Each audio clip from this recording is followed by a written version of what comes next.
Welcome to Crossbody of Work. My name is Evan, I am Javier. and this week we get glorious. We become some dirty motherfucking heels. Some dirty dogs. We do some Beer Money Incorporated things. And you're here, so technically we are Team Canada. We are Team Canada. We are talking about the career of Bobby Roode, a Canadian legend. A legend in all facets, as someone would say. It's me. I'm someone. Yeah. TNA's version of Triple H. True. TNA's version of Triple H. TNA's version of Ric Flair if Ric Flair never showed up. Before we dive into talking about Bobby Roode, we're getting a lot of love on the podcast recently, both on YouTube. You should hit subscribe if you're watching on YouTube. And you should also subscribe wherever you're listening and rate us 5 stars. That helps us out tremendously. I want to give a shout out to a couple of commenters that are showing up on some videos. JMP591, who went back and listened to our Katsuyori Shibata episode and some of our other episodes. Excellent stuff, suggesting some wrestlers to us, and we're gonna follow through on that. Also to Dawes Roberts 3284 on YouTube for shouting out all of our things. We just did Guess the Wrestler again based on their titles, and that's always a good time. So go and check it out. We were if you can get the hard level ones, then you are a complete stud. An absolute psychopath is what you are. We are on the road now to 350 subscribers on YouTube because we've passed 300. Join us as we get there. Also, what is the symbol you were doing? Like passing headphones? I'm given the crown. The crown. I thought it looked like headphones. Like you were like, oh, this is what I'm listening to. No, Jesus, that is the oldest thing you've ever said to me. No, it's definitely not. I've said older things. Ready for a weird thing? If you Google Bobby Roode, the first thing that shows up is that he's an internet personality. Can you think of a less online person than Bobby Roode? No, genuinely, I can't. Like, it's weird too, considering weird. Like he's not that old. No, he's not ancient. He's 48. Yeah, like there are people around his age in wrestling who are online way more than he is. Like more than the a Undertaker amount. and his YouTube channel. Exactly. Like I'm getting who the hell's 48 at this point? Like Randy Orton's online a lot. Yeah. I don't know how old Randy is, but still, he's somewhere in that range. That feels like a good shout. So what do you know about Bobby Roode? Obviously, you're a TNA guy, so you know more about Bobby in his earlier heyday than I do. I mean, where do you want to start? Like how much do you want? I can do a full. How about this? What's your opinion on Bobby Roode? I love Bobby Roode. Bobby Roode is, in my opinion, one of the 5 greatest wrestlers TNA's ever had. Wow. Like, I think he's probably 5th.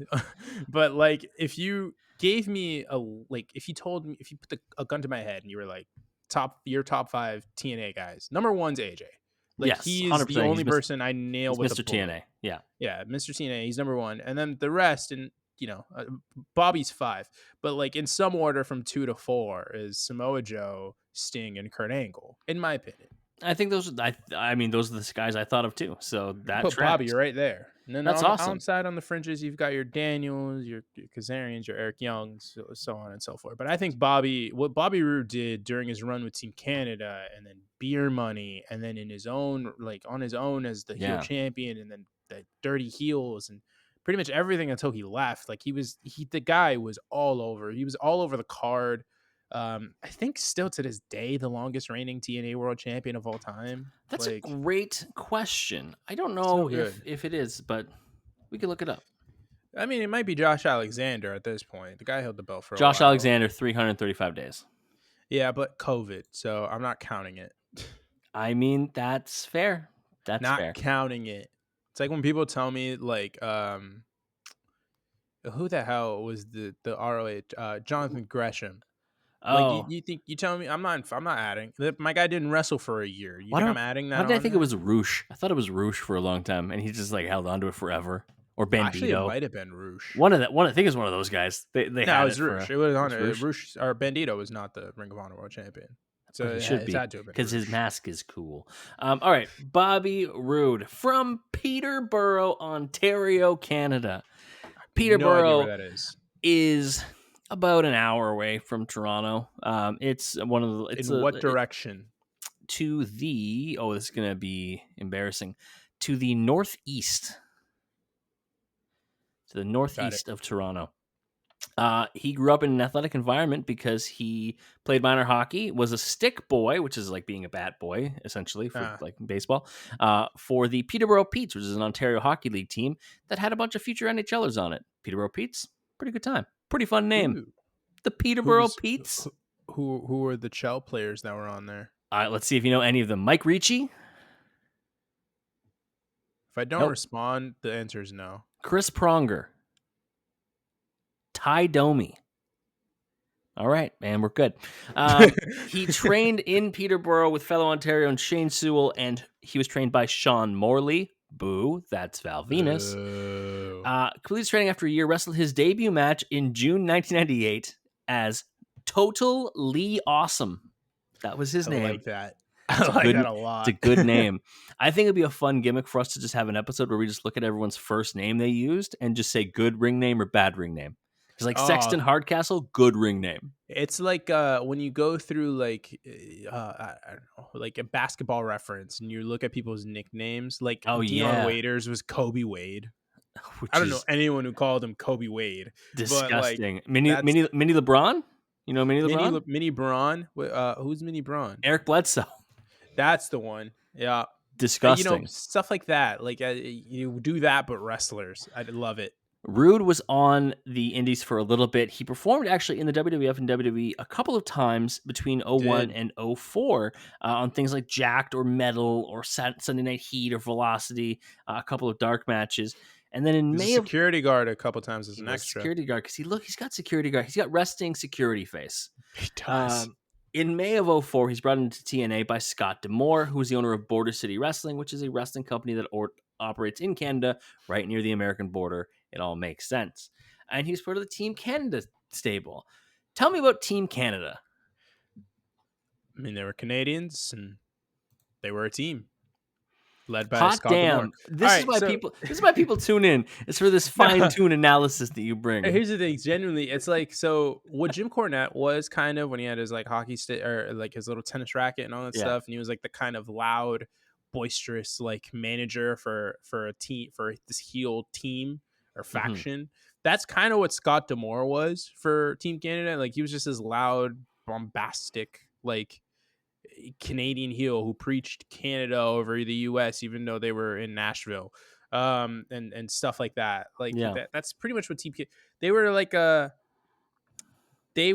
like a jokey team who were treated serious. I don't really know how to describe that. I do love the idea of like when they say something that's supposed to seem like it's a joke because it's kind of funny what they're saying, but they're making it like they're playing it serious. They're taking themselves seriously. It's a serious moment. So like stuff like that. Team Canada, if you had to boil it down to a couple of people, it's Scott D'Amore as the coach, it's Petey Williams, it's Bobby Roode, and it's Eric Young.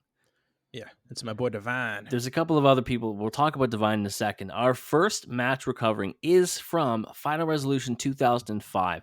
Team Canada, Bobby Roode and Eric Young in this iteration versus America's Most Wanted, James Storm, Chris Harris for the NWA Tag Team Championships. The Team Canada is in their second run as tag champs.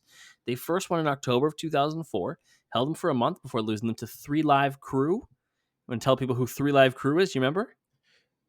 Was that like when not Rosie and what's his name? No, it wasn't 3 1. It was Road Dogg, Billy Gunn, and R-Truth.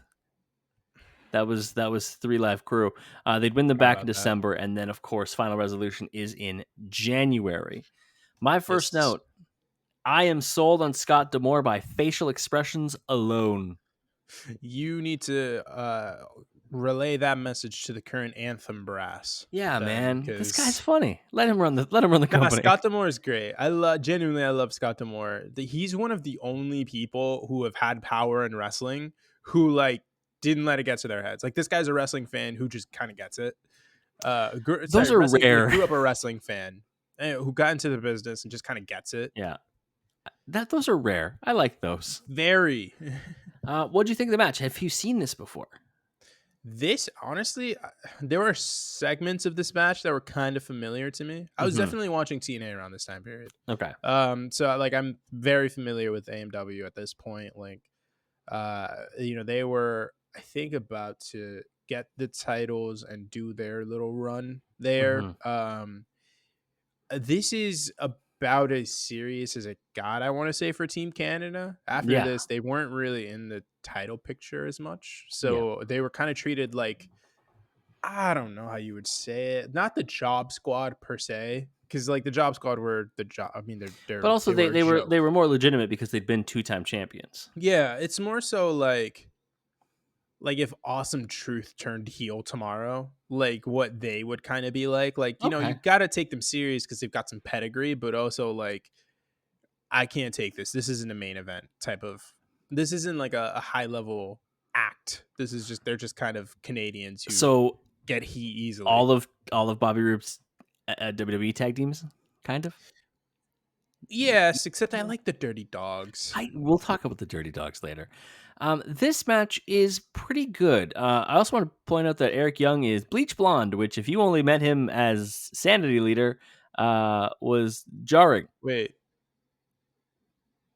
I forgot he was he got rid of the blonde when he was in WWE. Yeah, he shaved his head. I only know Eric Young as a blonde. Like it's either blonde or bald. I actually don't know him as a as a brunette really. He shows Forgot up about that. in an NXT Insanity. He's got a shaved head, and I was like, all right, that's what Eric Young looks like. And then now I see this, I'm like, it's like for people who had bald dads growing up, and then you see an old photo, and you're like, you had hair? That's It's crazy. like so my dad, up until I was 8 years old, my dad had a massive mustache. Love that. Massive. Huge. Like we called it a brocha. It was freaking massive. Like I can't even call it a caterpillar. It's like a cat's tail just Yeah, on his lips. Right above his lips, I should say. And when I was 8 years old, he shaved it off completely. And horrifying. it's still to this day the most traumatic day of my life. My dad had a mullet. It was glorious. My dad had a Jerry curl mullet when he was younger. Jesus. I didn't even know that was possible. How do you combo those two things? My kid's just gonna be like, my dad's got a big ass head.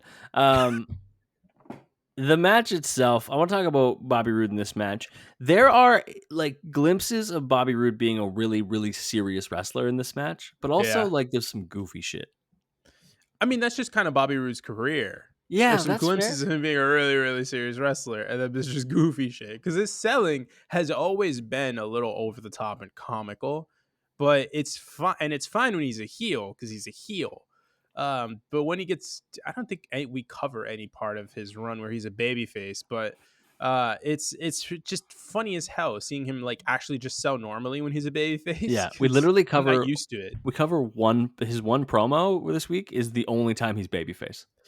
And he's not selling; he's actually burying. And he's doing a great job of it. We'll get to that. The offense you see from Roode here, there's like a suplex, there's some knee drops, there's some chin locks. Roode has always had like a very fundamental style of wrestling. He's very much Always. been like meat and potatoes. Like, I can do all the things, just like Yep. the basics really well.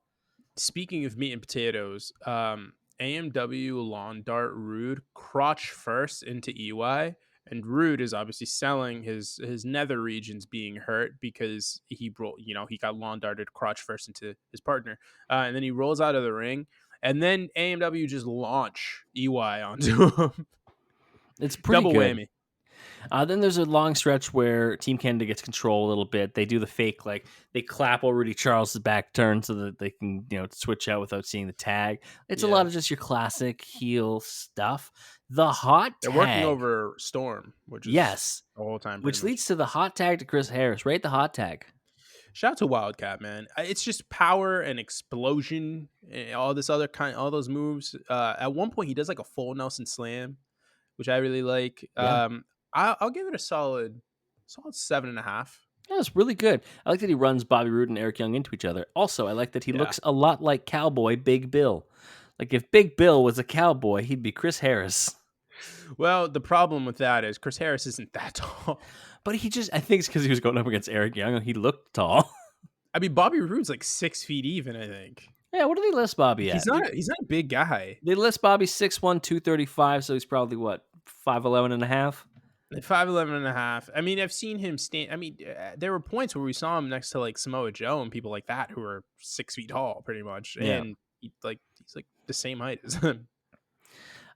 Scott D'Amore is great. And that's the extent of my note. Young stops a double team move. We get a Tower of Doom. Everybody's down. D'Amore stops a pinfall and then gets stuck at ringside between both America's Most Wanted members. Yeah. They then handcuff him to the ring post because there's an Ultimate X match that's happening as well in this card. Those like and beams. the beams that are used to support the ropes, and he gets handcuffed to that. I'm going to look up what that Ultimate X match is because I'm intrigued. Talk about what happens next. The AMW don't do a heart attack, which commentary does not call a heart Does attack. not call a heart some attack. Random thing. I was like, I don't like that. For a near fall, and then what is it? Is it Tommy Devine? Johnny Devine comes out. He's another member of Team Canada. Comes out. He comes and breaks a hockey stick on James Storm for this a is near an fall. unkind Canadian stereotype that we all have hockey sticks. Though, do you have a hockey stick? Of course, I have a hockey stick. It has Batman hockey tape on it. You do not even play hockey. I play hockey. And when was the last time you played hockey? 2 years ago. Exactly. I'm not like going and playing hockey all the time, but I'm like ready. I'm like ready if needed. Before those 2 years ago, right? Before that, when was the last time you played hockey? Probably it's probably like every 2. I'm due. Like it's like every 2 years I play hockey. So Divine with the stereotype enforcing hockey stick shot. We got a spine buster to Divine. Roode with a suplex attempted, but gets turned into a powerbomb neckbreaker combo, and Roode kicks out. I was like, holy shit. Yeah. I was like, oh. Harris hits catatonic. Divine gets involved. He gets a chair, and Harris snatches the chair from him, but Roode clotheslines him from behind, and he falls forward onto the chair. Yeah. So he's like gets a little knocked out, a little loopy. EY gets a near fall off of that. EY then goes over to Divine, whose back is towards him. Yeah, he's standing with his back towards the apron with the chair. Yes, he taps him on the shoulder, and Divine, just without looking at him or anything, just boom, it goes and swings backwards no hesitation at all. Swings backwards with the chair, hits EY. Harris rolls him up. 1, 2, 3. America's Most Wanted win the match and the belts. The bad time for Team Canada continues with that Ultimate X match, which happens right after this. Petey Williams loses the X Division Championship to AJ Styles in a three-way with Chris Sabin. I mean, oof. The good news is that led to the legendary sequence of matches between AJ Styles, Daniels, and Samoa Joe. Team Canada falling on the sword so we can get some better matches. Team Canada was forced to disband in 2006, and Bobby Roode started calling himself the hottest free agent in TNA. He brought on Tracy Brooks as his manager. He became Robert Roode, kind of like a stockbroker gimmick. Yeah. It's interesting. I knew he was like money things. I thought he was like, I have money, not like I have money, but also like I'm JBL. I'm working for it. Then we get a weird thrown together tag team that works, and we love when thrown together tag teams work. So June 12th, 2008, it's an episode of Impact. Roode teams with James Storm, who we saw in this last match as part of America's Most Wanted, and they challenged LAX, Homicide and Hernandez for the TNA World Tag Championships, and they won after Storm performed the last call on Hernandez with a belt wrapped around his boot. And then the match got restarted by informing the referee about the illegal work. LAX then retained, and then Storm and Roode started to team together, and they would win the tag belts. They would win the tag titles and be called Beer Money Incorporated. Beer because James Storm likes beer. Money Incorporated because Bobby Roode likes money. I mean, who doesn't like money? Who doesn't like money? Lots of people don't like beer. Very few people don't like money. My favorite thing is this tag team was obviously, yes, they were thrown together, but it really came along just because Chris Harris signed with WWE and then was used terribly in the rebooted ECW. Did not go well. At all. It ruined his entire career. It's crazy. What a wild... Well, we'll eventually do a Chris Harris episode, I'm sure, and it will be weird. Yeah. I mean, it's going to be in like everybody. It's going to be in like 2027. Okay, like it's going to be in like 2037. It's going to be streaming on Roku or some bullshit. But it'll. When do we get the streaming deal? Yeah. Listen, I know we've said this before. We are so ready to sell out. If you are a are a podcast provider, if you are like a big network, we are ready to sell out. It doesn't even have to be a big network. If you just give me a nice deal. You gave me a nice deal. I'd sell out to Conference USA, baby. I don't care the size of the conference. Give me the Atlantic 10. I don't give a crap. I'll be right there with St. Bonaventure. I'll have a match against Appalachian State. All right. Our next match is Beer Money Inc. versus Team 3D. You know them as the Dudley Boyz if you're like me and only watch WWE. It is a match that is for both the TNA Tag Team Championships held by Beer Money Inc. and the IWGP Tag Team Championships held by Team 3D. It's at Lockdown 2009, and it's a Philadelphia street fight. Beer Money is in their second reign as tag champions as well. So we've caught both matches where Bobby Roode's team is defending in their second reign. This time they took them off LAX at Hard Justice, lost them to Jay Lethal and my boy Xavier Wood, aka Consequences Creed, and then won them back a month later. Yeah. Thoughts on the match? This was solid. It's weird. This is like, I don't know how to describe it. This feels like a house show kind of match. But at the same time, there was blood and a cage and all this other stuff. But like the actual wrestling itself did not feel like a pay-per-view match. And I don't know. Did you get that vibe too? A little bit. So some of the things when it comes to like the peek behind the curtain, when it comes to picking the matches, sometimes I'll just go to ProfiDB and look up star ratings and say like what are some of their best like I do the same thing to get like certain areas. And so I'm like, okay, well this is the Beer Money era of his career. We've seen already the best rated match of Beer Money's run, which is the 2 out of 3 falls match against Motor City Machine Guns. We've seen that already on the Motor City Machine Guns episode. Go listen to it wherever you get your podcasts. This one We've also seen another. I'm pretty sure when we covered the Dudley Boyz, we saw the other Beer Money match. The other part of this match. You're right. Weirdly, this is like one of the next highest rated matches for Beer Money. It's not a bad match at all, but it's just, I don't know. It gave off a weird vibe. What do you think this is rated? How many stars? What would I rate it, or what do I think it's rated? What do you think it's rated? Maybe like 4.25. It's 3 3/4. Dave was not in on Beer Money unless they faced Motor City Machine Guns. I would have given it 3.5 personally. Yeah, I always still forget that Dave is stingy. I don't know why I went so high. Dave's like, this is a 1-star match. Unless it's in France or the Tokyo Dome. They shook the fucking camera. The thing about this match is they start in the ring. They immediately go out into the crowd.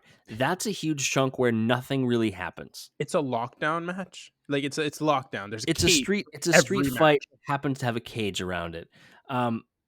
Early, they're out there into the crowd. At one point, we entirely lose Devon and Bobby Roode.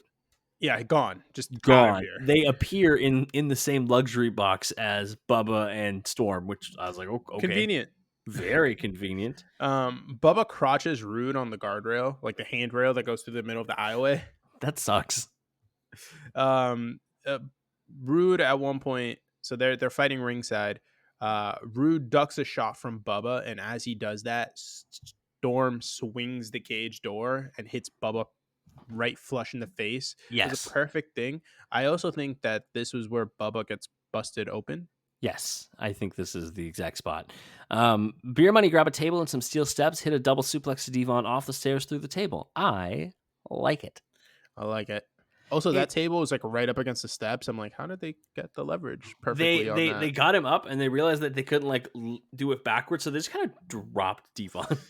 Yeah, that's also really unsafe. Like he had to land pretty much on his head in order to break the table perfectly without hitting the stairs. Not great. Bubba's in the ring. He gets a little bit of an opening. I don't like that Bubba has the ability to 2-on-1 people a lot. I hate it. It happens a lot. Yeah, I mean, listen, man. We're edging closer to Bully Ray territory anyway, so clearly they had a very high opinion of Bubba Ray Dudley. Bubba gets on the top rope and hits Roode with a top rope Bubba bomb, which admittedly is sick, and Roode goes so high in the air. That man got vert. First off, the fact that he got so high up in the air off the bounce is impressive, considering he landed on his ass. That ass bouncy. Damn. I didn't know BBL Bobby. Put that in a fucking beat. BBL Bobby. I have had BBL jersey stuck in my head for 3 weeks now. I've had the I'm looking for a man in finance. 6'5", Blue Blue Eyes. Eyes. I've had It that stuck in my slaps. head. So I don't even have TikTok, and I have that thing stuck in my head. I just saw it on Twitter. It's the song of the summer, baby. It's like the last summer. It was the all of the dream. Oh, right. What I'd forgotten does about it that. mean? I will Uh, never forget about that. Reverse 3D by Team 3D. Rude kicks out because reverse 3D is not the same as a 3D and is Yeah, not. It's something you just can a kick out neck of. breaker. Storm is right hands Devon. Bubba gets Storm on his shoulders for a Doomsday Device for a 2 count, which again, they don't call a Doomsday Device. What is TNA commentary doing? This clothesline. Assisted clothesline. We get It's a like, what's what? up. We get a Devon get the tables. Beer Money What get was an that? opening. We get a what? A what's up? What's up? Just tried to skirt past it so you wouldn't do it. Samoan drop neckbreaker combo to Devon for a 2. Beer Money on the top rope on either side. Rude misses a diving headbutt. Storm misses what I assume is an attempted leg drop. He just kind of falls. Yeah, generally. And It's they like, miss because Bubba just rolls. Bubba just fucking rolls under the table. He's like, no, Yeah. you can't see me. One of my favorite spots of the match, I don't even know what to call it. Storm had Devon in a fireman's carry, and then Rude came off the top rope with like a spinning neck breaker. Yeah, as I said, it's like a Samoan drop neckbreaker combo. I really like that. It was Someone good. should do that. Make that a finisher. Speaking of nice things, Rude. God, what a good spine buster. Great spine God, buster. you beautiful asshole. We watched Arn Anderson tapes, I can tell. There's a reason why I think he's TNA Triple H. Triple H has a great spine buster. Triple H does have a great spine buster. Truly great. He gets a lot of torque on that motherfucker. Triple H is A-tier spine buster. Yes. I also consider Bobby Roode to have an A-tier spine buster. Yes. If S-tier is one man alone, it's Arn. It's Arn. Clearly. It's only Arn. And then if it's A-tier is 3, I'm gonna do probably Triple H, Bobby, Batista. I do like Batista's spine buster a lot. I'm a big fan of Farouk's. Oh, that's a good shout. Damn it. He just slams people down. He does the he supports one arm and puts his hand on their chest and just Yeah. Which I love. I love that version of a spine buster. It just looks meaner. It's the version I pick in 2K all the time. I'm like, I need that move. It's a version you wish you could do. 100%. I could do it to like a fucking 12-year-old. Rude gets whipped into the cage door that Storm wanted to close on Devon. So he's trying to whip Devon into it. Instead, it gets reversed, and Rude gets whipped into the door that Storm closes right in his face.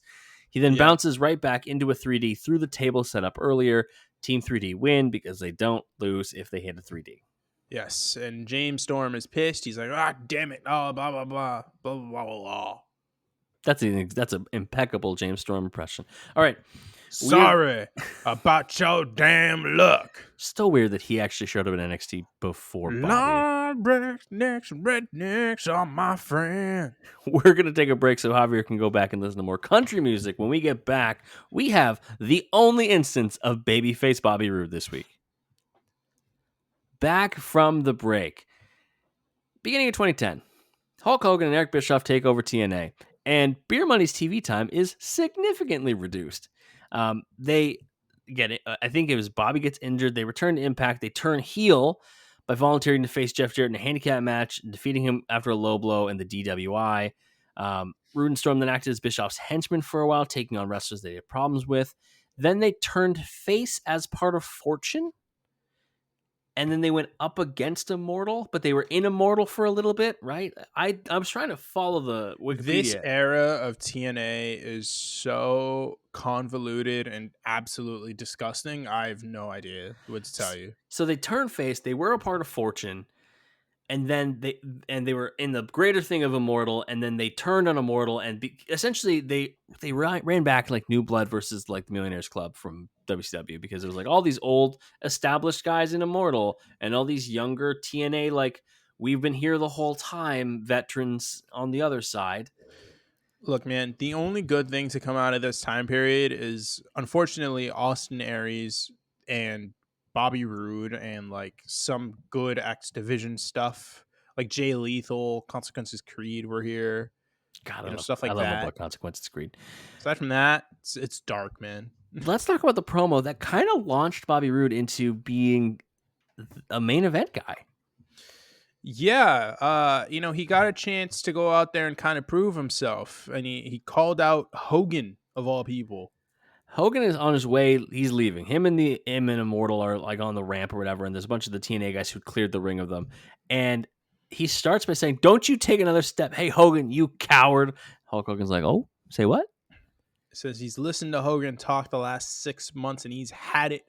It's time for Hogan to listen to someone else, and it's him, Bobby. Listen to It's me, Bobby Roode, Bobby. which is wild because like Um, there's other like big TNA guys in the ring with him, and they're like, "Nah, you're gonna listen to Bobbert." Says he's not going to talk about how he and his buddies built up TNA from scratch, or how Hogan, Flair, and Bischoff cashed in on the TNA originals, Yeah. blood, sweat, and tears over the last 18 months. He's going to talk about what comes from the heart. Says that he thought he knew Hogan as the man who told him to say his prayers and eat his vitamins and inspired him to become a professional wrestler. But that he and Hogan are two very different people because Rude has pride and Hogan does not. From everything we've learned of Mr. Hulk Hogan, that kind of rings pretty true. Yeah. That So feels on the nose. very. Bobby says that when he puts his boots on, gets in the ring, he busts his ass. He's proud of the fact that he earns his money. And at the end of the day, when he's able to feed his family, that's the most gratifying feeling a man can have. He says he's a blue collar worker, like half of America, which is crazy because he's Canadian. And then asks, what the hell has Hulk Hogan ever earned? He says Hogan hasn't earned a damn thing in the I'll let you talk about the last 18 months. Yeah, like he's like, you steal from this wrestling company, you ruin people's lives, Hulk. I have a question for you. I agree that wrestlers are blue collar workers.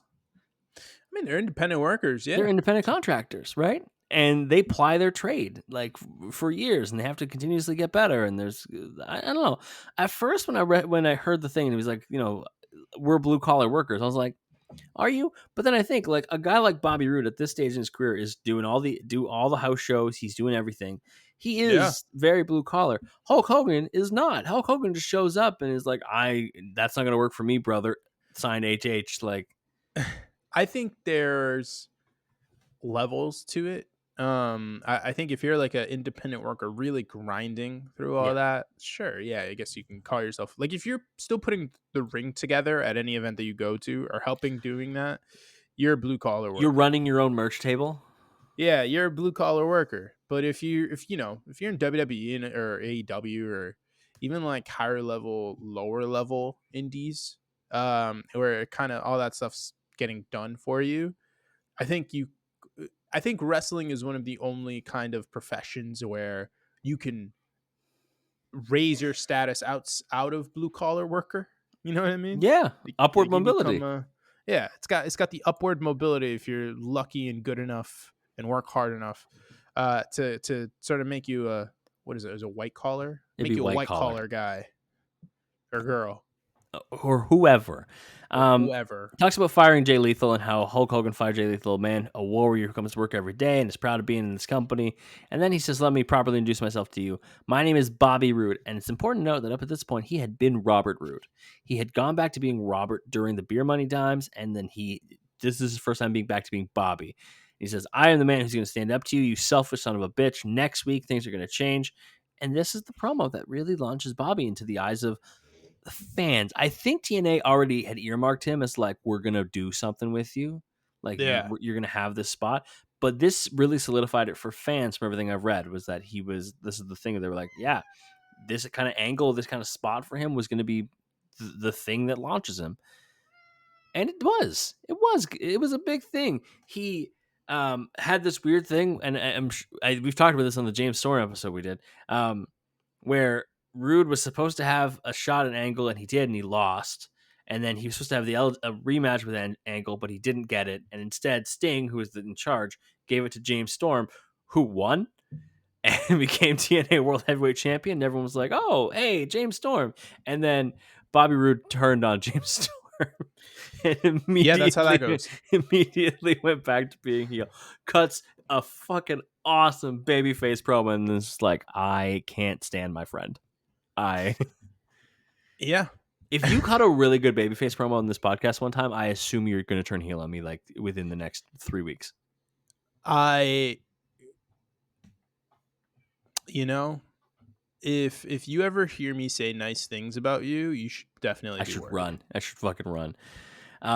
Rude defeated Yeah. Storm to win the TNA World Heavyweight Championship after hitting him with his own beer bottle. This is when he turned officially heel because Yep. Storm had given him the title shot. He defended against AJ Styles. He defended against Jeff Hardy, another run against James Storm and others. And that takes us to May 24th, 2012. It's an episode of Impact. It is going to be Bobby Roode defending the TNA World Heavyweight Championship. And if he wins his match on this episode of Impact, he will go on to be the longest reigning at the time TNA World Heavyweight Champion. But we don't know who his opponent's going to be. It's either going to be AJ Styles or Kurt Angle. And GM Hogan gets to decide, brother. So this was an awesome a run as world champion. This is his Triple H run, as you said. Yes, this is his Triple H run. I mean, the guy, longest world title. I care. I'm not acknowledging the Josh Alexander one because not that Josh Alexander isn't great, but I don't care about it. Modern TNA can. It's cool, but don't care. What makes this era Bobby Roode similar to Triple H? Like, what are the things? Spine buster. I don't know. It's just the there were. So it's not like Reign of Terror Triple H, obviously. It's more so that like 99 to 2001 run Triple H, where he is like just a great heel. Like he's so good at it. He's a good wrestler. He just has this sort of like hateable aura to him. He's got a punchable face. That too. He's a handsome guy. He's a handsome devil.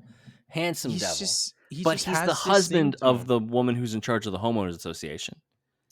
Well, that's a Triple H thing, not a Bobby Roode thing. Bobby Roode is just kind of, I don't know. The guy looks like the guy. Well, who is the Billy something, the infomercial guy? Billy Mays? He kind of looks like Billy Mays. You're saying he looks like the Flex Seal God, Billy Mays? He kind of looks like Billy Mays. I can't. Have you ever heard Djibouti dubs? Probably. The people who dub over all those old infomercials with their own voices. This. You're gonna love my nuts. Watch this. Not that, because that was just a techno remix. They'll fully redub all of these old ones, and it's so much better. Yeah. So that's my recommendation this week. It's not any matches. It's to go watch Djibouti dubs. Everyone, you're welcome. Hogan picks AJ. He does because he knows the champ well. Sure. I think he knows everyone well. He's wrestled everyone in that locker room 80 times. He's been here since 2004 as well, Mr. Roode. Everyone probably knows Bobby Roode pretty well. Yeah, Roode gets a celebration if he wins. I hate this era. The look of this era from TNA with the cage in the back, like the cage fence in the back, the four-sided ring. Four-sided ring is the biggest mistake. You take away that unique era. I mean, it's still a thing to this day, and I get it. It's a bitch to put up the six-sided ring, but the six-sided ring is part of what made TNA so cool and unique during that time period. Like, I was like, oh, this is so cool. It's a freaking hexagon. And you know, stuff like that. Like, it's unfortunate. Freaking Hogan. Was it his fault? Did he get rid of the six-sided ring? Yeah, it was him and Bischoff. Son of a bitch. They wanted to make it look more legit when they went up toe to toe with Monday Night Raw and got freaking smoked and got dusted. Wednesday Night Wars have nothing on how badly TNA got smoked. God, smoked. AJ does a flying forearm plancha at one point here, and then Roode does a hip toss onto the steps. That hip toss onto the steps looks like it sucks for everyone involved. Yeah, Bobby Roode. A lot of psychology here. I can see the comp to Triple H. A lot of that when he's in control. He sends him into the ring post. He's just a real technical, crisp worker. Exactly. He's working the arm. Styles gets free, sends Roode over the top rope. We get the crossbody slingshot by Styles to the outside, and then he gets hip tossed, like you said. You also get a random clip where a special guest has arrived to meet General Manager Hogan. And it's like, okay, so we're taking the focus away from the world title match happening in the ring because Hogan has a pen pal. Hogan has friendship. I shit you not, for a split second, I was like, is it Brutus the Barber Beefcake? Because I'll fucking cry. No. Mercifully. Is it Horace Hogan? He did have a. Did Horace come into TNA? I don't remember. I don't remember either. AJ does a phenomenal forearm for a near fall. Rude hits a spear for a near fall that I thought looked pretty solid. What did you think of the spear? I thought it was solid. It's pretty It's not the good. best spear I've ever seen, No. obviously, but AJ's a small dude.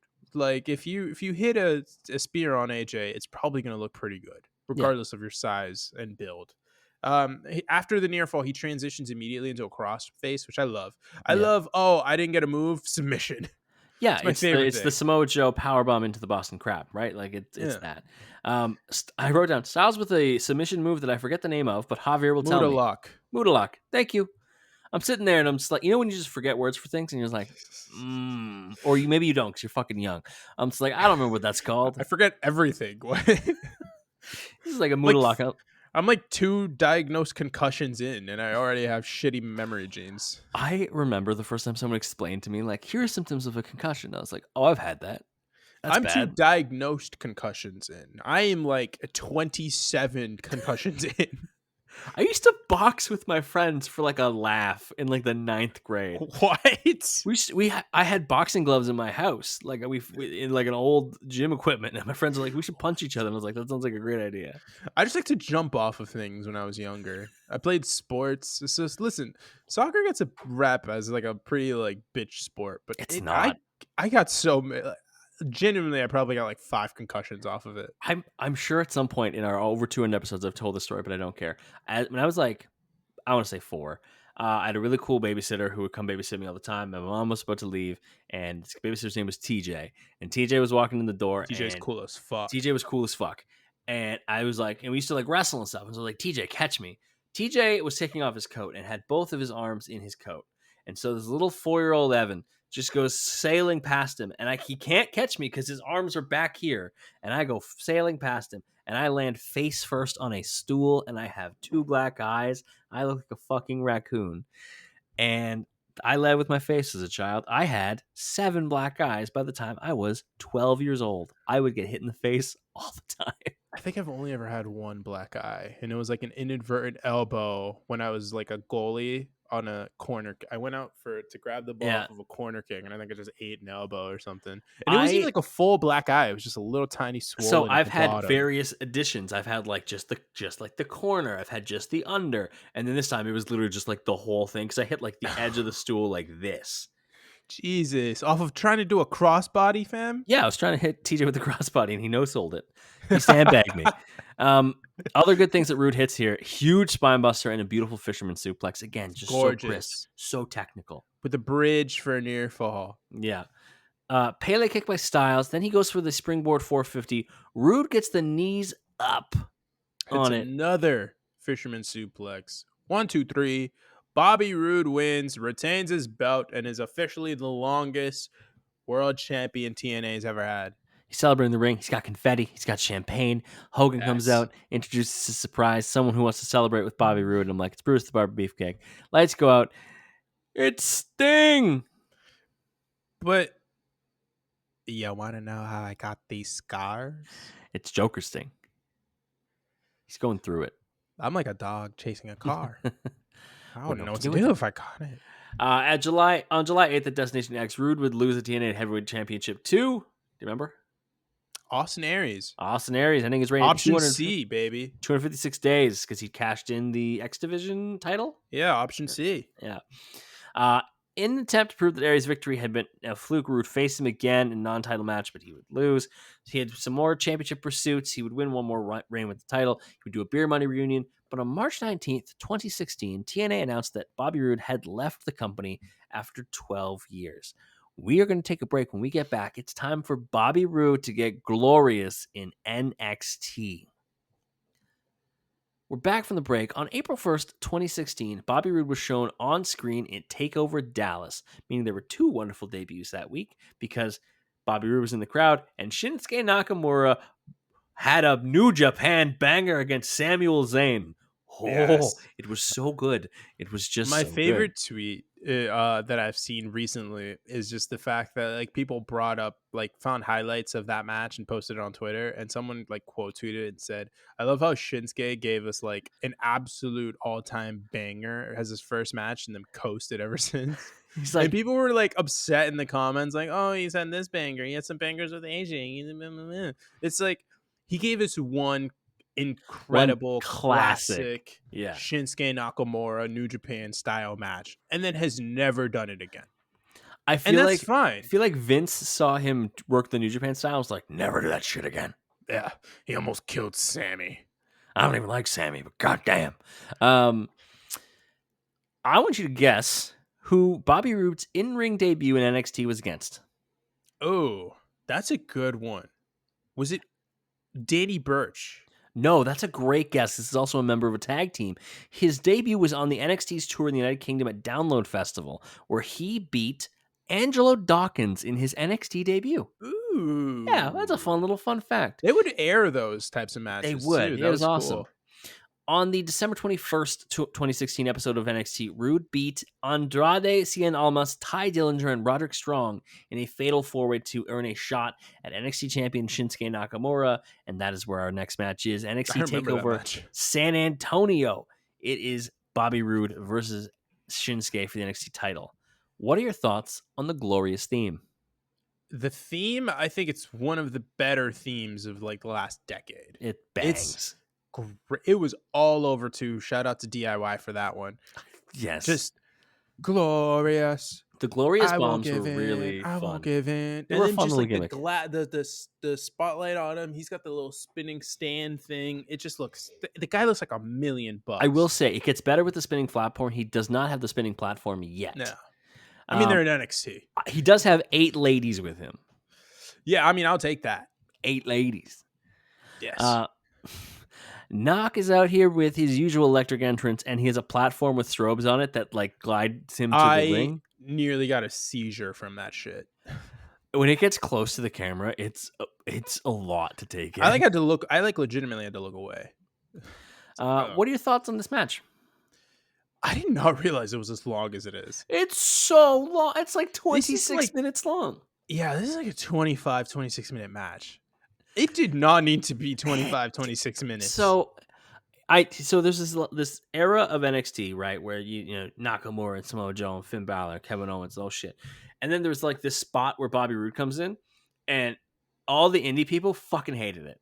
And because Bobby Roode works just a very different style than a lot of your like indie darlings. And of course he would get overcorrected again with Adam Cole and Johnny Gargano and Ciampa. Like they would do their own thing over there.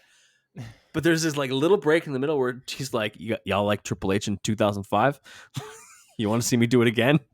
and it's so weird because it's good. It is good. Objectively, yeah, no, Bobby this is a Roode good match. Is a good wrestler. But when you're used to like a certain type of NXT championship match, I could see if you're a fan being like, man, this is fucking slow. Like, no, like it's a slow, it's methodical match, yeah. which is good. Like this, I don't remember TakeOver San Antonio. Who the hell was even the women's champion at this point? NXT TakeOver Asuka? San Antonio is a weird time. Hold on, I'm gonna pull up the card. So it's Asuka. Is it too late for Asuka? Or is no, it's Asuka. But it has that banger fatal 4-way that was like under 10 minutes long, where it's Asuka, the Iconics, and Nikki Cross, where it's actually like really, really good. I like that. Yeah. But the rest of the card, like Eric Young beat Ty Dillinger. Authors of Pain defended against DIY and won. Roddy versus Andrade was a match. Like, I don't remember some of that, except for that banger 4-way match. I think this is... So a thing here for me is that I was like... I think I was... No, I know for a fact this was 2018, right? 2017. This is 2017. Oh, January 2017. Yeah, what the hell? This is my first year of college. I was like in on wrestling too. So like I remember this vividly. Yeah.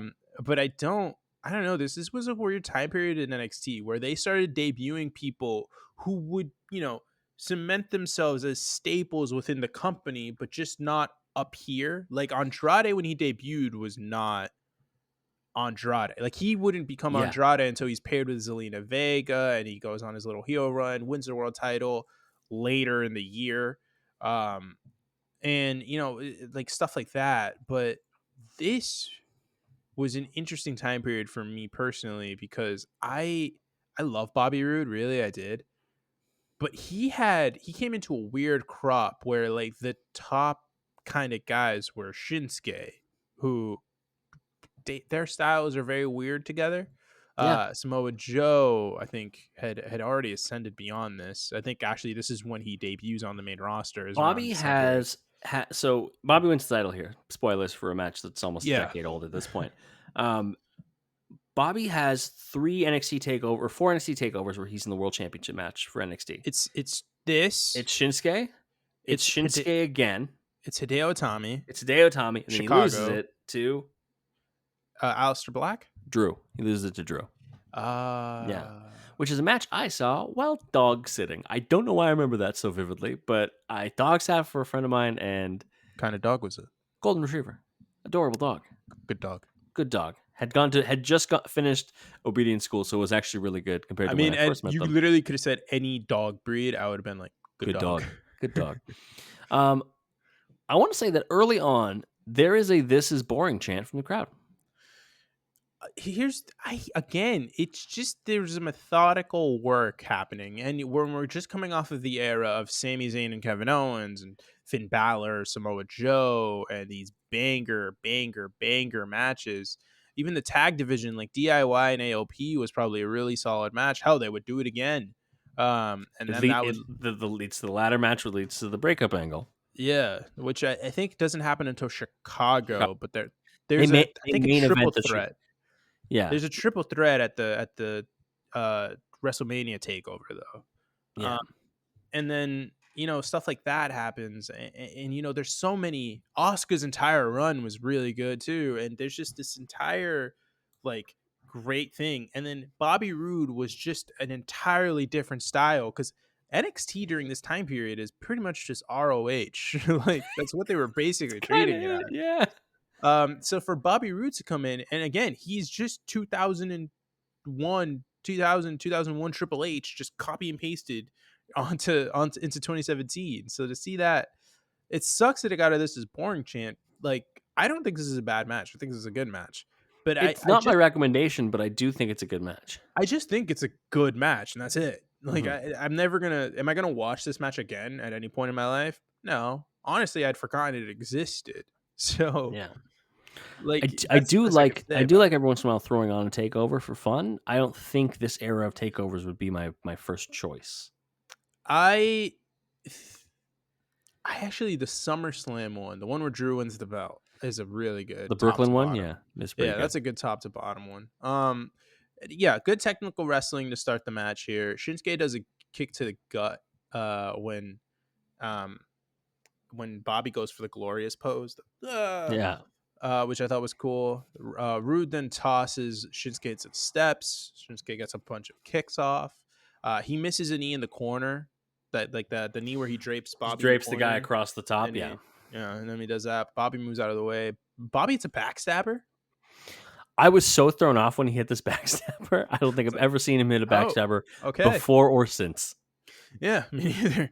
I don't think I've seen a backstabber since Carlito re-debuted. Yeah, that's fair. A little bit later on, yeah, we do get a spine buster. There's an exploder suplex by Nak, and he's feeling it. He's going for the Kinshasa. He's ready. And Roode is just out. He's just out fucking cold. Yep. And turns out he's playing possum, and he gets the roll up instead. And I was like, see, this is the stuff that's pretty good. Good stuff. This is the stuff. Then that leads to the backstabber. What? Why? How? Where? Where? A little bit later on, Nakamura with a bunch of strikes. He does like the kicks to the back of Roode's head when he's down. I was like, this is so disrespectful. Love it. Love the axe kick. Does his sick ass capture armbar thing that he does? Oh, God, this is one of the better ones. I will say that the transition into it was so clean and good, and like good on Bobby for like knowing exactly how to hit the timing on that. And then Roode does the whole thing where he grasps his hands together so you can't do it. So Knock switches it over into a triangle choke, which again, it's some good stuff. Yeah, and then we start getting to the story of the match, which is Yeah. kind of what leads to the finish. Shinsuke does a sliding knee, and then he does a knee off the middle rope, like on the apron, and that's where he hurts himself. He has hurt his knee. Does a Kinshasa in the ring, but he's in such immense pain that he cannot get the pin off. Doctors come in. Yeah, medical staff in the ring. Nakamura eventually gets back into the ring. He'd been sent out to get evaluated. Comes back in the ring. Immediately glorious DDT by Bobby Roode. Nakamura kicks out. Yes. Roode's face is great. Yeah, he's just like, what? He's incredulous. Yes. A single leg crab, which I love. I love a single leg crab. Single leg crab. He's punching the knee. Yeah, not that a double, regular Boston crab isn't great, but a single leg crab is just. Yeah. If I had to have a finish or submission finisher, it's probably a single leg crab. Not gonna hold you. Easy to hit on anybody. And it just looks great. You know how hard it is to fuck up a single leg crab? You just gotta squat. Knock gets over, turns into a triangle. Roode gets up. Another glorious DDT. 1, 2, 3. He is the NXT champion. Like I mentioned earlier, not a popular decision at the time. I do remember that. People did not like this. He would lose the NXT championship in August to Drew McIntyre, giving him his first ever singles loss. He would immediately go up to the main roster. Essentially, he would have his farewell match on NXT, losing to Roddy Strong, and then have his final NXT match at an NXT live event in Toronto, September 9th, where he beat the Velveteen Dream. We don't talk about that. And then Vince McMahon gave us one of the worst creative decisions of the last whatever many years. Talk about it. He brought up Bobby as a babyface? As a babyface with just like so little sauce. He brought him up as a babyface. You don't have Bobby Roode there already like set up as a heel, tailor-made as a heel. The whole thing, the whole time. Big ol' entrance, all that. Heel, screams heel. His fucking face and how good it is in looks. You don't put that on TV and say, yeah, that guy, good guy. Oh, I'm gonna say, that's an asshole if I've ever seen one. Look at that face and how well good it is. He came up as a face. His first match was on SmackDown. He beat Aiden English. Hated it. Ziggler would vacate the United States Championship on the December 19th episode of SmackDown. Then there would be an 8-man tournament set up to crown a new champion. Never, ever again will I understand that entire period for the U.S. title. It's the dark days. It's so dumb. Roode's path to the championship would be defeating Baron Corbin in round 1, Mojo Rawley in round 2, and Jinder Mahal in round 3 to win the first championship. A who's who of where'd they go. He'd hold the title for 54 days. He'd retain against Mojo Rawley on the Royal Rumble kickoff show. You all should be jealous. And Rusev on the February 6th episode of SmackDown Live before defending against Randall Keith Orton at Fastlane 2018. Randall Keith. One of my first notes was, what are your thoughts on Bobby Roode's WWE level, like main roster presentation? It sucked. I feel bad for him because everywhere else, he clearly makes anything work. And WWE's like, here's all these heel things, but go be a babyface. What? Here's the thing. It's like, you know how like some grocery stores are, like Whole Foods, whatever, for an example, you can like go to the deli and buy chicken that's already seasoned with something. Yeah. Like, whether it's like a boom boom sauce or whatever the hell it may be. It's like Vince bought one of those like pieces of chicken and then like rinsed it off. And then cooked it. Yeah, he was like, hey, I got these pre-seasoned chicken, and the chicken is seasoned with like Italian herbs and spices. And I was like, oh, this is really good. And he's like, gotta wash them first. Yeah, I gotta rinse this bad boy off. I want this to be buffalo chicken. We're like, but it's already seasoned with everything you want. He's like, buffalo. It's like, why don't you just buy a normal chicken breast at that point, Vince? This match is good. This is good. Yeah, it's solid. It is a pay-per-view undercard match between two guys who are technically fantastic at wrestling and had never wrestled each other before and had some decent chemistry, but don't have a mixture of styles that's going to lead to this classic match or anything like that. Especially on the Fastlane pre-show. This is a pre-show match. Also, Randy Orton is 44, because I know we talked about that earlier. Randall Keith was on the pre-show? I believe so. Oh, God. I hate this era. I'm going to double check, but... I hate this era Oh of no, it hair. was on the main card. It was on the main card. I hate this era of hair for Orton as well. It's bad. The little spiked up kind of deal Yeah, that he had going there for a it little was on the bit. main card and was the second longest match on the card. To hit me with the main event of Fastlane 2018. In a 6-pack challenge for the WWE Championship, AJ Styles defended against Baron Corbin, Dolph Ziggler, John Cena, Kevin Owens, and Sami Zayn. All right, that was an absolute banger of a match. That was a really I good can't match. lie. That was a great match. Did we cover that? I think we covered that on the podcast. I think we did too. Go check our archives and see if we covered that. I think we covered that on the podcast because I remember watching that match recently. That's a great match, though. There is a diving clothesline early on by Bobby Roode where he lands on his feet. I was like, that is the most Bobby Roode fucking move I've ever seen in my life. Listen, I'll go up to the top rope. I will hit a diving clothesline, but I'm not going to my knees. Absolutely not. What you thought this was? What do I look like, a The pleb? glorious pose is still crazy over. So by the over. way. So over. He went for so Orton goes for an RKO. Bobby Roode pushes him off, gets a breather. Roode went for a glorious DDT. Orton slipped out, took a breather. Roode does a double axe handle, which is another very Bobby Roode Move. Orton hits a power slam. Roode hits a middle rope blockbuster. Yep. Orton hits a draping DDT. It's all the best hits are being hit here. Roode counters an RKO and clotheslines Orton out of the ring. Orton hits a back suplex to the guardrail. Oh, to the announce table as well. Oh, it was the announce table. It's my favorite running bit is that Randy Orton can't break the announce table unless it's a Singh brother. It's the only time he could break an announce table is Did when he break it then? I think the second of the Singhs. I think the second one broke it, but the first one just bounced. The first one and then we did that. Yeah, sorry, dog. Over-rotated him, that's why. Roode does a big sunset flip powerbomb back in the ring. I was like, okay. Yes. Then he just does he kind of just walks him. He does the flip and then he walks him. Yeah. Orton with some nasty forearm uppercuts. Both men dodged each other's finisher. Spine buster by Roode. Absolutely disgusting snap on that thing. Roode up for a top for a shoulder block. Orton catches him with an RKO out of fucking midair. It's good. It's great. You can see it coming from a mile away, though. Oh, yeah. From a mile away. It's like when you just know a guy's about to throw you the most hanging of hanging curveballs or something. You can just absolutely slap it. 1, 2, 3. Orton's new champ. Jinder Mahal, who've been watching backstage and has nothing better to do, comes out and attacks Orton. Bobby Roode defends Orton and hits Mahal with the glorious DDT, and then decides to hit Randy Orton also with the glorious DDT and turn heel. So finally, we have heel Bobby Roode. He would have a WrestleMania match. This is his only. Wait, he turned heel on that? That was his heel turn, technically, because he DDT'd Orton, who was babyface. Sure, man. I thought he was just every time Randy Orton has hair, I assume he's a babyface.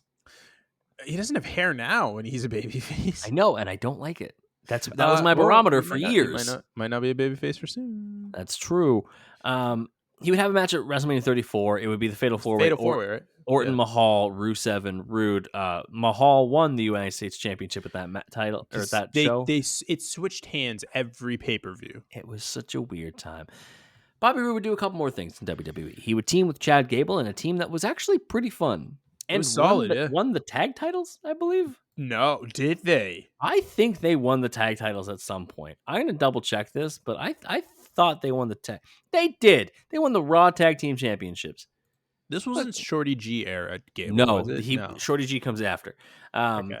Then he would be part of the Dirty Dogs with Dolph Ziggler, which was actually pretty fun. And yeah, it was a solid team. They were 2-time tag champions, which I did. Sir. I remembered only one of those. So, also, Bobby Roode is the second ever WWE 24/7 champion. Second ever? Second ever. He was the one who beat R-Truth for it. R-Truth was not the first 24/7 champion. The first 24/7 champion was Titus O'Neil. Titus O'Neil wins it. I'm baffled. On the entry ramp, Robert Roode pins him, and then Robert Roode tries to go out into the parking lot and gets beaten by R-Truth, and that's when R-Truth starts to do his whole thing. Yeah. The wonderful history of the 24/7 title. Bobby Roode would have to undergo some neck surgery because of some issues that have happened with his neck, and has pretty much announced that he's going to retire. He's taken on the producer role, has produced some really good matches. He's in an interview on Insight with Chris Van Fleet, which is an excellent podcast. Like Yeah. TVV gets all the wrestlers, and honestly, every episode is really fucking good. Good interviewer too. He's a great interviewer. I really enjoy the way he will. Part of interviewing is following tangents and interesting things people say and asking follow-ups, and he does a really good job of doing that. I like that. And he makes it a conversation. It's fun. He did say he was medically cleared to perform in the ring, and a full-time return was simply not going to happen. So he's retired. I think he said on that interview, he's like, oh, if there's like a spot for like a one match, maybe. But I think we can safely assume that Robert Roode is done with the wrestling at this point. I think we'll see him again, but like a Royal Rumble cameo or something like that. The only other thing we haven't talked about, his name is just Bobby Roode. That's his real name. Wait, like that's his that's how you That's spell his his shoot last name? Robert Francis Roode Jr. That's how you spell his last name. Roode. That's sick. That's so sick.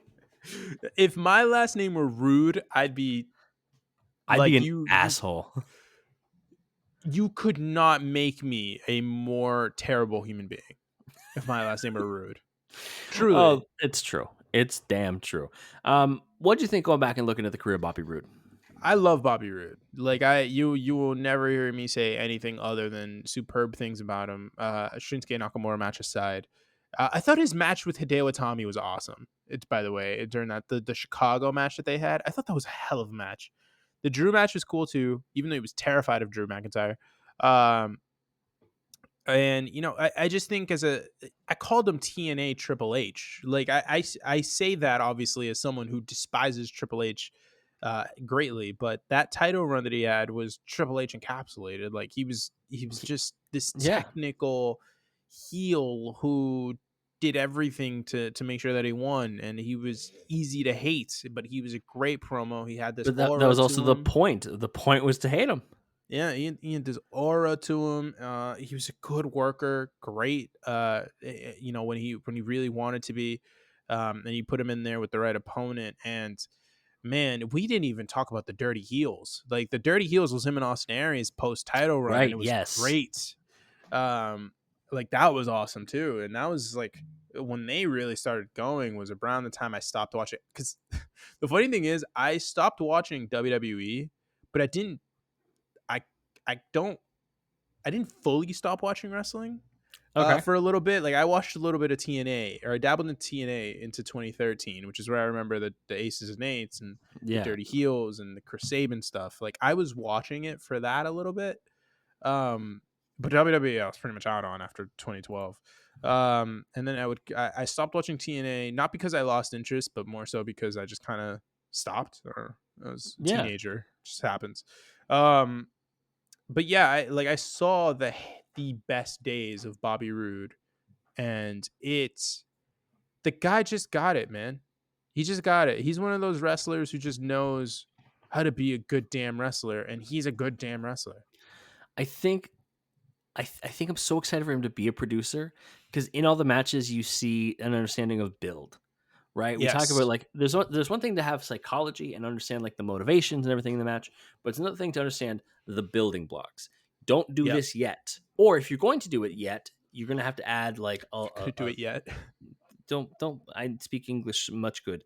If you're going to do it at that point, you have to figure out like, are you going to have like another rest later in the match, or how are you going to build on it? You don't want to like blow it too soon, right? Do all that. He's going to be so good at getting all these excited fucking freak athletes and be like, okay, let's build a 12-minute match together that makes sense.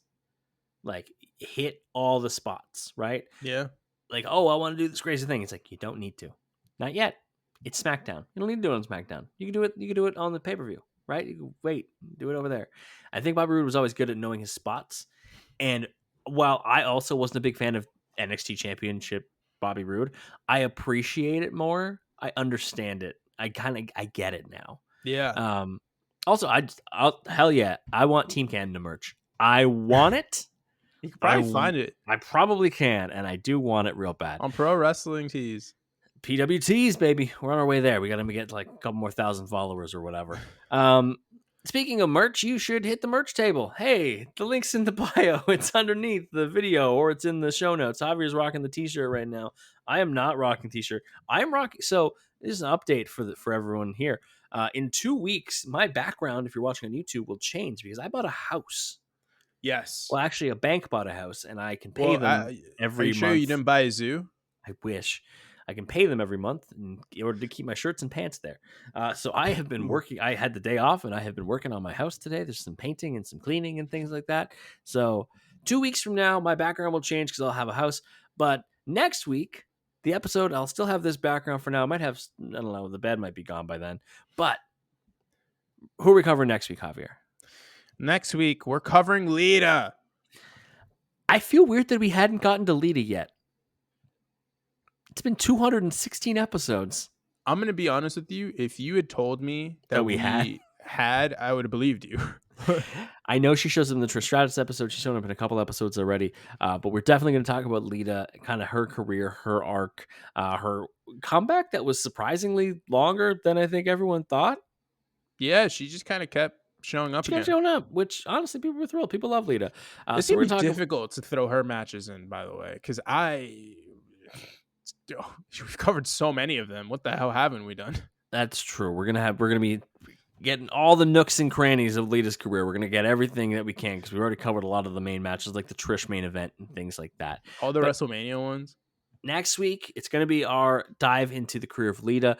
You should like the video if you're watching on YouTube. You should like the podcast, rate 5 stars wherever you are. Just give us a little orange casty thumbs up. We appreciate it so much as we continue to grow. Hey, whoever's listening to us from Sri Lanka, shout out to you. Very cool. We were the #2 wrestling podcast in Sri Lanka this week, which is a sentence I did not think I'd ever say in my life, but here we are. Make sure you subscribe for more videos on YouTube, more podcast stuff. We've got lots of cool stuff coming. Go check out the back catalog. I guarantee we've covered a wrestler that you love already. It's time for everyone's favorite part of the podcast. Javier, any final words for the people? This week on Life Advice with Javier, I am giving you an alley-oop, Evan. Tell the people, give people little advice on what they should do when they buy a house, as someone who is currently experiencing the house buying process. This is just my opinion, and I understand some people are in a situation where they can't do this, but if you can put an offer on a house, make sure that a house inspection is part of that offer. That has to be inspected, either a pre-inspection paid for by the seller or inspected by you where you pay for it, but then you're able to back out or change the offer based on whatever's found in the home inspection. We didn't find anything bad in the home inspection, but it's still peace of mind. Essentially, they gave us hey, you're gonna have to do the roof eventually. It's gonna be next couple of years. You have to do this and then this, and these are things that you could fix, but they're probably fine. What if there's a crack in the foundation you don't know about? Make sure you do the full walkthrough where you turn on everything. We ran the washer, we ran the dryer, we ran the dishwasher, we turned on all the taps, we turned on all the lights, we turned on the heat, we turned on the everything, and make sure everything works because that's a valuable thing. And then a couple just tips that I've gotten. One is if you have the ability to get pallets, things that are shipped, whenever they're shipping containers, all the pallets. Wood pallets. Use those in your basement if you're ever worried about there being a leak. So our basement is unfinished. It's an older house, and while there's no water in there, and we've had some rain and some snow melt since we've bought the house, we should be okay. But just in case, we're going to be storing all of our stuff, all of our belongings, on wood pallets. That way it's a little raised off the ground in case there's a little bit of moisture in there. Obviously, it doesn't save you there's a fucking flood, but that's what house insurance is for, baby. Make sure that you have all of your cleaning supplies, and if you can, try to go into a deep clean, whether it's hiring a service or going and doing the cleaning yourself. Get all that I would hire a service. I have done all the cleaning. I also worked housekeeping for a couple summers, as a student, and so I know all the tricks of the trade for all the deep cleans. I have to clean an oven tomorrow, and I'm not excited, but I know exactly how to do it. And the other thing is take those moments to enjoy it. My wife and I got to buy a house, and we got to just hang out in the house. We bought a house, guys. On our first night, we got the keys. The week this is coming on the Monday morning. We got the keys on the Tuesday night of the week before. We bought Dairy Queen for dinner and an ice cream cake, and we just hung out in the house. There's no furniture. There's nothing. We watched some Joe Santagato Mad Libs and ate ice cream cake, and it was fucking awesome. I would just started playing Tortured Poets department and like held hands and just stared at the ceiling that you own. Well, we also danced in our kitchen to our wedding song, which is, of course, You another Taylor Swift song. own. The bank owns it. We pay them nicely. You own it. We sure own it. All right. Thank you so much for joining us this week. We're back next week to cover the career of Lita. It's going to get extreme in here. It's going to be awesome. We will talk to you then.